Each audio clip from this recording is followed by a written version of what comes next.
Mr. Chairman. Sir,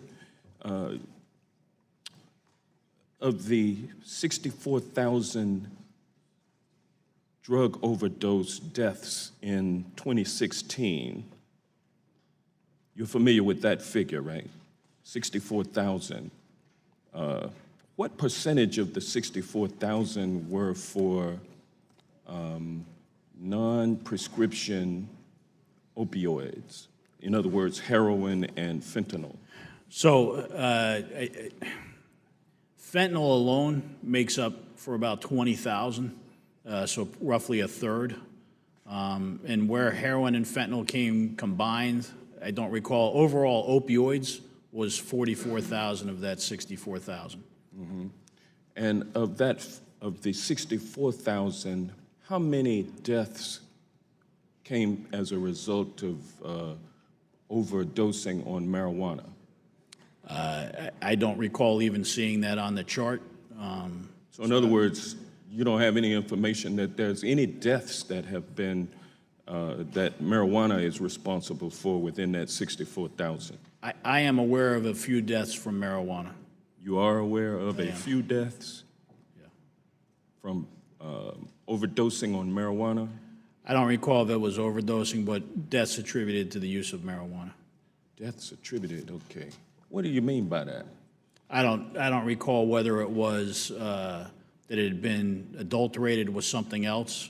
I'd be happy to go back and look, but I know I'd love for you to do that. I understand the issue here, which is one's not comparable to the other, I think is what you're asking me. Mm-hmm.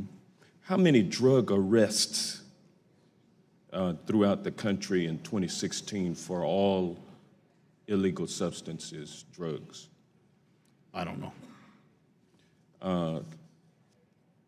According to a Washington Post article, which I just had here, which is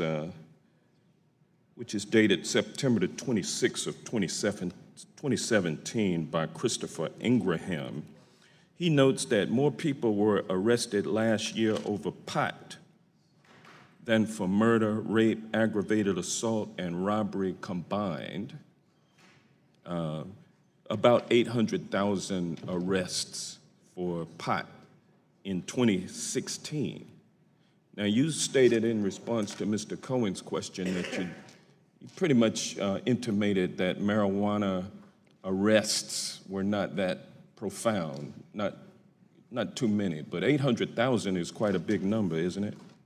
Again, I'm referencing what I see and that's just in the for space marijuana. we work at. That's just for marijuana. Right. But again, the task forces that we participate with, DEA as a whole, these are certainly not our numbers in what we see. Yeah, the ACLU did a study which determined that African Americans are 3.73 times more likely than whites to be arrested for marijuana. Do you agree or disagree with that number? I have no reason to dispute the number.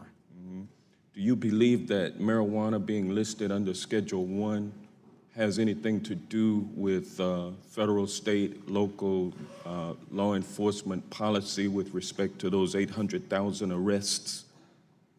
Well, again, I'd go back on the federal policy. I just don't see those arrests happening in the federal space. And I wouldn't be the person to address state and local arrests. Okay, I'm going to yield the balance of my time to Mr. Cohen. Thank you, Mr. Johnson. I appreciate that.